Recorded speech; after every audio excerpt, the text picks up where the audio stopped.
are about to connect with people who are ready to bring you the most open, honest, and revealing life stories. Welcome to Journey TV. Hi, and welcome to today's episode of Journey TV. I'm Marlene Camille, your host, and today I have a very special guest here with me. He is a comedian, an actor, an entrepreneur. Timico Sawyer, known as Sawyerboy, is my guest today. Sawyer, wow. I call you Sawyer. I know you know Sawyerboy, but I say Sawyer. Sawyer cool. Sawyer cool. The Sawyerboy getting I get a little too old now. Yeah? Yeah, boy. No, man. I tell some people, just call me Sawyer, man. Oh, okay. If you so see you me, like I'll Sawyer. call me Sawyer. Yeah, okay, Sawyer's awesome. Yeah. Only clothes get old though. Yeah, I don't know about you, but I know, I ain't getting old. We ain't getting old. Sure ain't get old, I ain't getting old. Yeah. But it is a pleasure to have you. Thank you, I'm glad to be here with me today. Supposed to have been from when? Last season or yeah, something like that? Yeah. Mm-hmm. But you know, timing is perfect. Yes. Timing is always perfect. Yeah. So the message that you have to share with me and with everybody else today is going to be absolutely amazing. You just want to make someone cry, man. That's why every time I watch this, somebody crying. Either they crying on you or they crying watching it. That's not true. Yeah, you can see how it go. You leave it and go around and you see how things go. That exactly. Yeah. But you know, we get deep. Yeah, that's what I mean. And make smiles too. Yeah, man, for sure. Yeah. The crying don't always be bad crying. You know, sometimes you cry because it hit you in a certain way. So, happy tears too. So that's good. Yeah. You need that, or do? So I want you to introduce yourself to our viewers as well. There may be something that I did not add to your forte. If I covered everything, then you don't have to. But yeah, well, you know. Yeah, well, you covered, I covered everything. Other than father of three. Yeah, father of three. Yeah, there you go. Other than that, what are their names? Miko, Timico, Tamia, and Taylor Rose. Oh, okay. So you have a That's junior. all T's. Yeah. All T's. Yeah, all T's. TS. Everyone is TS. You are an excellent father, by the way. Thank you. Yeah. Good upbringers, I guess. Not I guess. I have some good upbringers. Yeah. We've talked about your upbringing, and I've seen you release stuff about your dad as well. Yeah. So you're carrying on legacy, right? Yeah, I have to. Yeah. It's the Sawyer name, you know. The Sawyer name, big out there. I don't know if you know, but you went to Palmdale. Primary, I went to Palmdale as well. Yeah. You know? Yeah, you okay. tell me that. Yeah. I remember seeing you in school. Don't put that, don't say I tell you that on camera, like you know? No, but I just know we going to Palmdale and things. Yeah. So, speaking of that time in your life, tell us about you as a young kid. Me as a young kid? I used to be I'm very active. Just put it like that. Very active. I like playing and run up and down. So I used to get beaten every day. Play and run up and down. Play and run up and down. That's what it was, value. Either you playing, you playing, we all running up and down all day. And usually that's what it was. We running up and down all day. It was a lot of that. I grew up on Hawkins Hill. I used the oldest out of 5. So wow. Okay. Yeah. So it was 5 of us. I used the oldest one. So like I said, I used to take.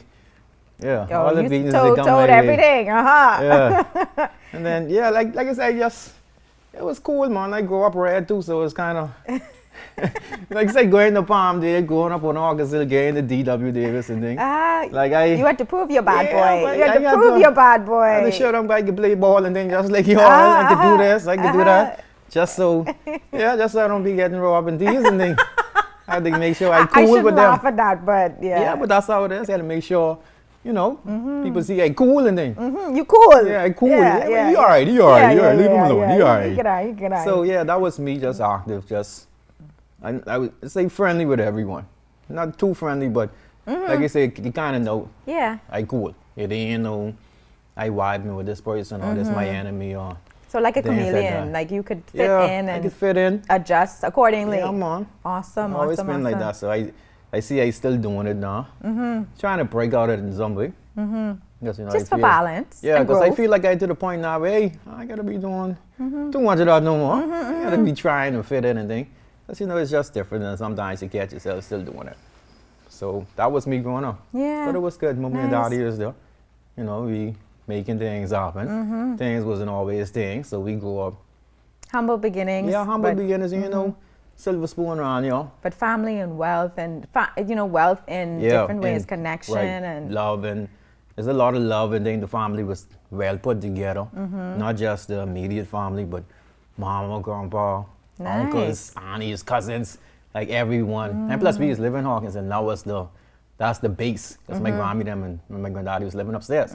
So everyone is to be there. So that's where everyone come for Christmas. Now. Yeah. That's still it. That's still the pink and white house on the hill. On the hill, Hawkins Hill. Right. So we was there. So it was a lot of, I guess even though things wasn't things, current and thing cutting off, we mad inside the house. I got a daddy who ain't, he don't get mad at nothing. He try to find the positive and everything. Time we mad, daddy, man, the current off. Man, look here, this is time for you all to get to know each other now. Or talk to each other, light a candle. And that was him all the time. Like, he ain't letting nothing stress him. And I kind of find myself turning into that same person now. I love it. Yeah, I love it. Current and thing cut off. And when the internet cut off on me, my children them is lose it. Lose it. I don't know what to do. I don't know. Hey. She talk to you, brother, man. Talk to you, brother. Y'all get to know each other. Yeah, man. So dad's legacy is really, really, really pouring out of you now. That in there, daddy. Mama, wow. Like, everything just, growing up and now seeing myself turn into my parents. So it's in a very good way, In a good way. Just trying to show some of those things we grew up on, to kind of bringing them back to life. Because sometimes I tease my girls too and tell them that y'all stay right there. When y'all get older, y'all gonna be just turn like right me. Into us. I'm gonna turn right into them mommy and thing, Rick Randy. You can't stand your mommy. You can say mommy. You be right there, your mommy having big conversation and then talking about your boyfriend and then. Yeah, that's what it's been. So where did the comedian side of you come in, or where did you actually like fully connect with it to say that this is what I'm going to, this is the path I'm gonna go down? Oh, that ain't hit me until recently. I think 2016. Okay. 2016 is when I take it serious. Like, not take it serious, but that's when I realized that it was more than what it was. Because I started doing this in 2013. Like, the whole Sawyerboy thing was developed and invented in 2013. That's when I came out and started doing some stuff. And 2016 is when I left the bank. Because, like I said, I was working to the bank. I've been to the bank for 9 years after that. And something just hit me, like it wasn't me no more. But, and plus how the comedy thing started rising, and I see more opportunities was coming from it. Because at first it was just me making the videos, people laughing at it, but then people started calling me. They started calling me to work, host this and host that and all these different things. And awesome. At first I was just turning it down because I ain't hosting nothing. So you never had to market yourself. Those blessings came to you. Yeah. Wow. And I realized, like, that wasn't even then, because I don't talk in front of people. That was never my thing. Talking in front of people, I ain't talking in front of no one. I just one of them said when assembly come around, I don't want no part. No, I stay in the back, I could just sing with the choir. I stay in the back. But like I say, turning into that, I started turning on some people. But when I realized my rent was behind, I was like, but I can start taking some of these jobs. And yeah, I just leave the bank in 2016, and I actually leave to go do welding. But because I was well too. Oh, okay. And I never went. You never went. The whole Sawyerboy TV just take off from there. So I well from 2016. But I get back into it now. Okay, yeah, there you go. Yeah. Entrepreneur. Yeah, man, I get to make all it around, do. all around. Ain't not much I can do. But yeah, I was a welder as well, so. Yeah, and like I said, I take it off from there, and I never look back. So the public would have known that you had COVID. Yeah.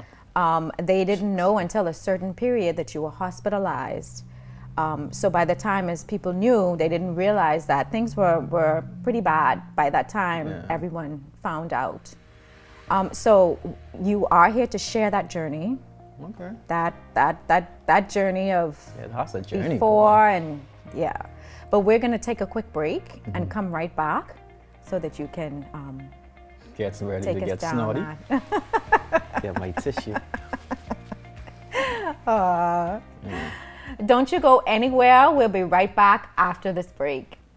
Nkosi Kweku-Simonette, CEO and Operations Manager at Sign Island. Sign Island started from desperation. My wife went ahead and bought the first printer. I still have no idea how we are where we are. I owe it all to my staff and my customers. You need support. One man is not an island. You can't do it on your own.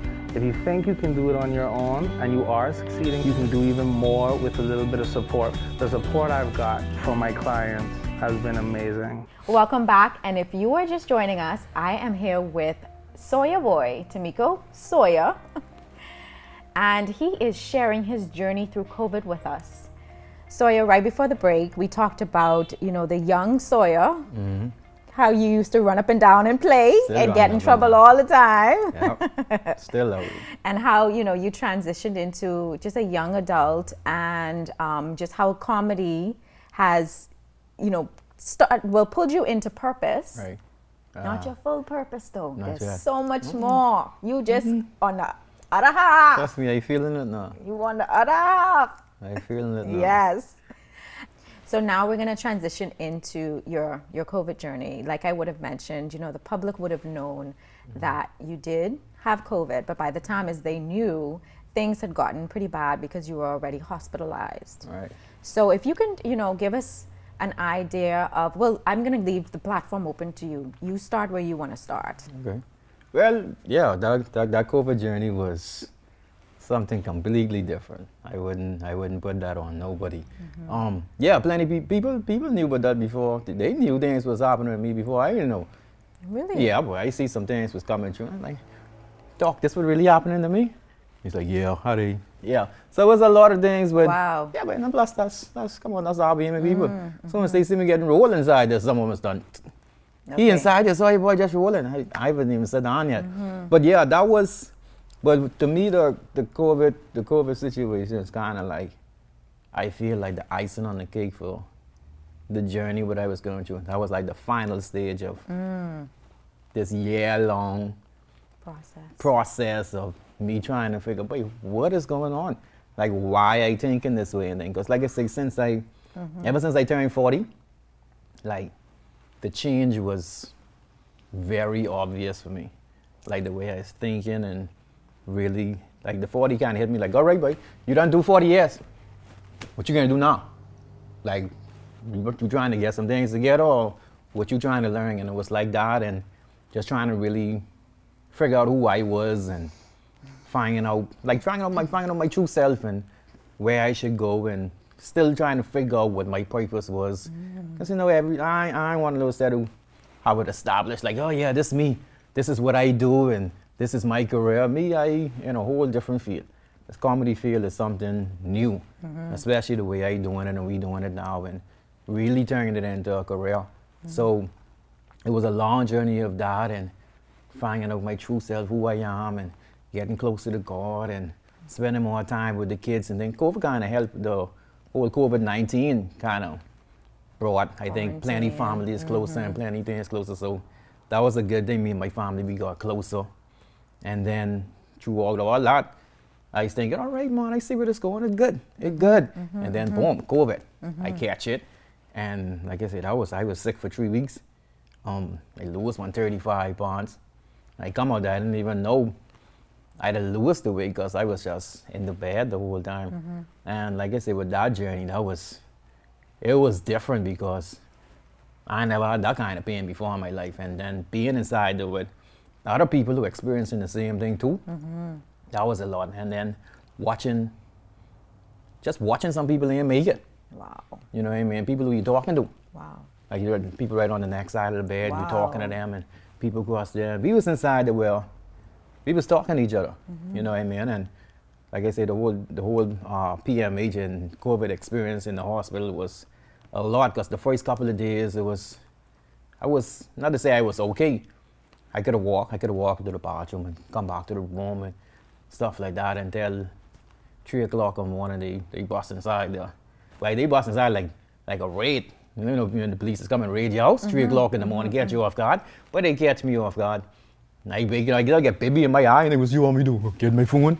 I grab my stuff, and they put me in the wheelchair, push me out, carry me in an ambulance, and then carry me around to another section, Samaritan's Purse unit. That's the SPU, that's the tents for outside. So it's like 10 beds. 10 people with COVID. So I in there, and I feel if I didn't get sent there, if I'd probably fight that battle alone inside that room, it might have been a different situation. Because when that COVID is really do something not just physically but mentally too. And where I went, I don't know, I feel like God placed me there because He's like, yeah, I need you to come here. I had one pastor on the side of me. Yadi was on the next, he's a barber. And my boy who's in the front of me, he's a Dorian survivor. Wow. And he been through Dorian. Wow. Like been in there. Like I'm gonna get to say exactly what happened, but that's my boy Eric. And they was there, and they were kind of little better than me because they was on the stages of getting rid of the COVID to almost leaving. And they was the ones who was, because they I tell them, I see them now, like, but we soldiers, we fighting the same war, and we make it out. And they was the set who was actually keeping me together, keeping us together. They get drinks and things, we serving drinks to each other. You want apple juice, you want a cranberry juice, and a vitamin or something like that. And at the same time, it was inspiring because they talking their journey, they talking this, and when you ain't doing good, because it'll be a point where my boy in the front of me, he'll see me, like probably like just dazing off with my eyes going some way, and I'll just say, hey, Sawyer, come back here. Don't get too much in here. But he's catch me because I used to be thinking, I ain't seeing my kids, I ain't seeing outside, I ain't seeing my family, my mommy, my brothers and sisters, like I ain't seeing them, and that's me. And I still felt like, but I still get more to do, God. Like, I could feel I get more to do.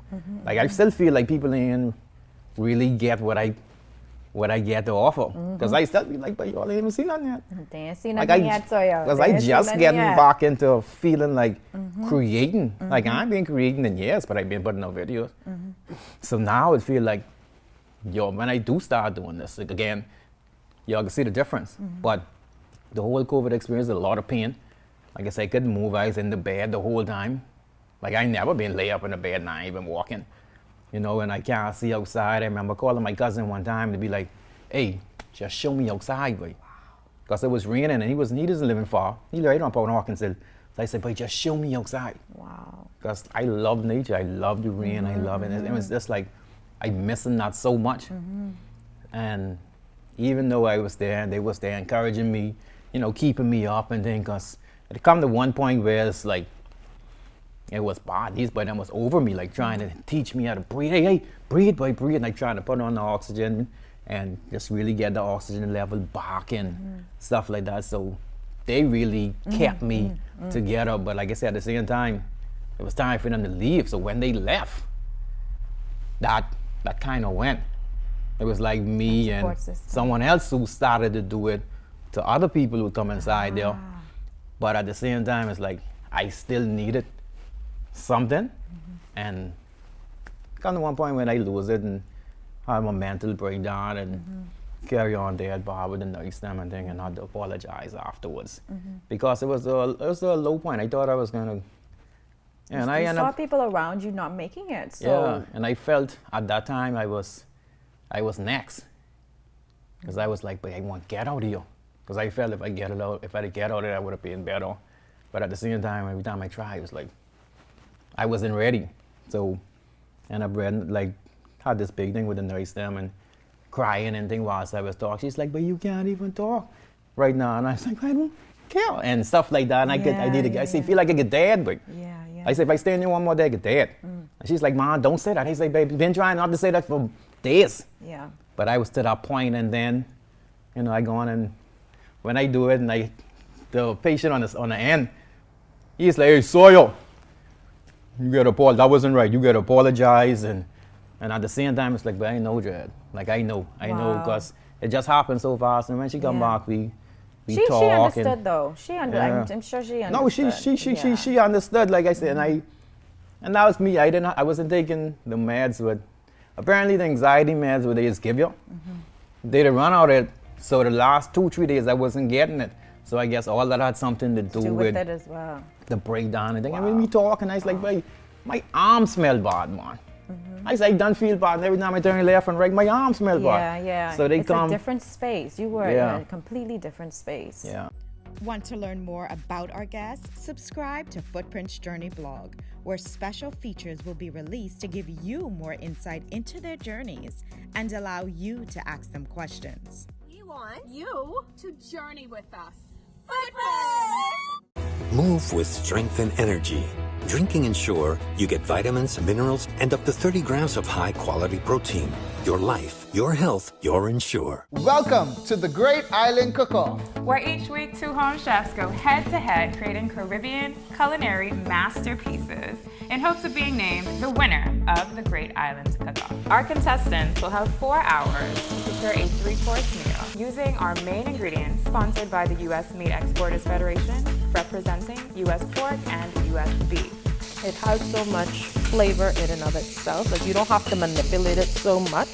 It is actually a very good piece of food. It's actually very tender. It's not a lot of fight that I'm receiving. 3, 2, 1, time. Step away from the table. It's very hard to get high quality meat. You either overcook it or really undercook it, but this was perfectly cooked. You definitely got me. It is tasty. It is flavorful. The winner of this episode's Great Island Cook-Off is...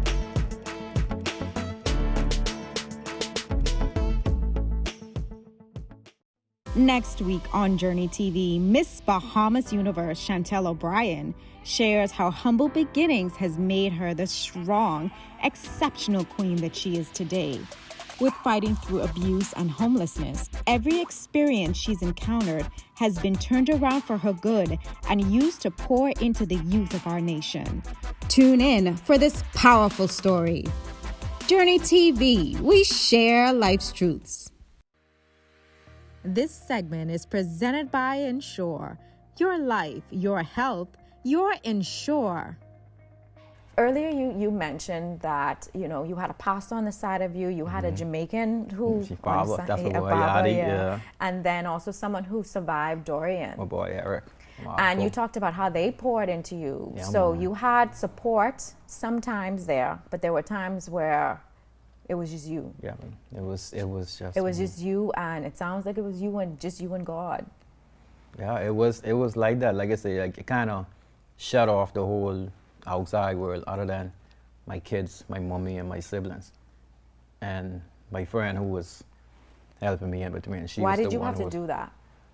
Because I couldn't deal with anything other than what I was going with at the time. Like nothing else, You didn't have anything. nothing else mattered. So I didn't need nobody calling me and telling me, oh, the cable bill due, or I seen these things pop up from that. Like I don't need to see that. You had to focus on. You know what I mean? And certain people just want to call and they want to find out how you doing, and I ain't the hand no one crying on the next end when I trying to be strong and things like that. And plus, you ask me how I doing, I can't tell you. The only thing I tell you, are you trying to live? Like I'm fighting for my life. And plus, I couldn't really breathe, and I may get shortness of breath and things, so it wasn't no long conversations. And I'd rather just give that to my family and just in case, you know. So, and plus, like, it was a lot of that, and listening to certain prayers, like what Burley would send, that's my neighbor, by my mommy. So my mommy would send me prayers, and what she used to do every morning, I listen, start the day off with that, and I listening to stuff on YouTube, and just getting my head right, and really getting closer to God, and it kind of changed me a lot, because I started to, there's some things that I heard before, but it was at this time, it was like, oh, and it's making more sense to me now. Like I understanding it more, and things kind of got a little much more clearer. How has this changed you? How? It changed me. It changed me. I thought I was strong. You know, you thought you're strong. You think you get it, and then you're waking out and you're doing some good things. You don't really go all over the place. So I felt that was, you know, but that hit me to a point where it was like, oh, I could go just like that for true. You know what I mean? And wow. It kind of just changed my whole life. And then I feel if I'd like everyone, like the others, like who didn't make it, if that was me, then it would have been like, wait, what I do, Dread? Because I was inside it like, Miko, you still didn't do nothing yet. Like, really do nothing. Legacy. So now it's like, I get that next chance to really come out there and put my all out. Like put, it's me getting a lot to put in, so I could even put out more. So that's why I like this whole relationship, getting closer with God and finding out what my purpose is, and really finding out that like we all here just to live out our purpose. So it's me trying to figure out what my purpose is. And that's something I've been praying for from 2012. Because that's how I end up doing the whole Sawyerboy thing and everything like that. So 2012, my prayer was always to show my purpose. And now I feel like getting a little more closer there. Especially with God and things so much. I could push it and, you know, I could be me. You can be you. I could be me. I could always be me, but I could still give thanks. And because I couldn't be in this far without God. Definitely. So you started to talk about your recovery. Right. So how long were you in the hospital, and once you came out, what was the reaction of your children, your mom, your family? It was when they saw you for the first time. All right. Well, with that, when I came out of the hospital, I've been in the hospital for 2 weeks. I had COVID for a week before I gone in. I gone in the hospital on my son's 20th birthday. On his birthday, that's the first birthday I ever missed. And you know, and so I gone there on his birthday on the 21st of August, and I been there for 2 weeks. So I just was talking to them through the phone and WhatsApp or whatever. But when I came out, I still couldn't see them. Yeah, that's because true. It was like, I wasn't sure. I know, and at the same time, I ain't trying to catch nothing from nobody, so I couldn't see them like that. And I was staying by someone, by one of my friends, because she's a respiratory therapist. So she was helping me get back with the steaming and all this good stuff. And the first person I saw was my son, because he had the bus, he was driving, making the runs and things. And when he did come in a few weeks, like a week and a half after I was done getting myself together, like he walked in the door, but I just burst out crying, Dread. Like I see him when I trying to, you know, trying to be a bad boy. And then it was like, boy, but I still had shortness of breath, and I trying to talk, and it just, I cry, and I see him trying to, but I know what that is, because that's him trying to hold it back too. And then I see my mom with them and things like, but at the same time, happy to see them, but we still can't hug and do that. You had to make sure that you were right. It take away from that, and I hug my mommy until my birthday, because my birthday is on September 28th. I come out on the 2nd, break down. September 28th. Yeah, give her the first piece of cake and break down. You know, break down and, you know, had everyone crying. Yeah, to soften your old age, yeah, man. I crying, but I don't even know. No, don't mind me teasing you. But we will have to have you back on Journey TV. We will have to have you back on Journey TV. I'm only ending this because we're out of time, right? So thank you so much for coming and for sure. being transparent with us. Yeah, like I say, in your old age, you know. Yeah, man, bathing all and dress up and then come out there and I saw for you. Right? Talk to me too long. Don't talk to me too long about my kids and things, but that's the only reason why I probably ain't cry yet. And it's hard talking to my kids, I just break right down. That's okay. Yeah. That's okay. This is life. Yeah. But you have gone through an extraordinary journey, and I believe that things are going to come out that you don't even know going to come out. You soon transition into an author. Hello. Yeah, I listen to me, baby. You could have a whole different platform when it comes to this. But like I said, we'll have you back to hear all about that. Okay? Thank you. Thanks for having me, Mom. And thank you for joining us on this special episode of Journey TV with Sawyerboy. Until next time, give love and light to the people around you. But most importantly, don't forget to give it to yourself. Join us next time for more Journey TV.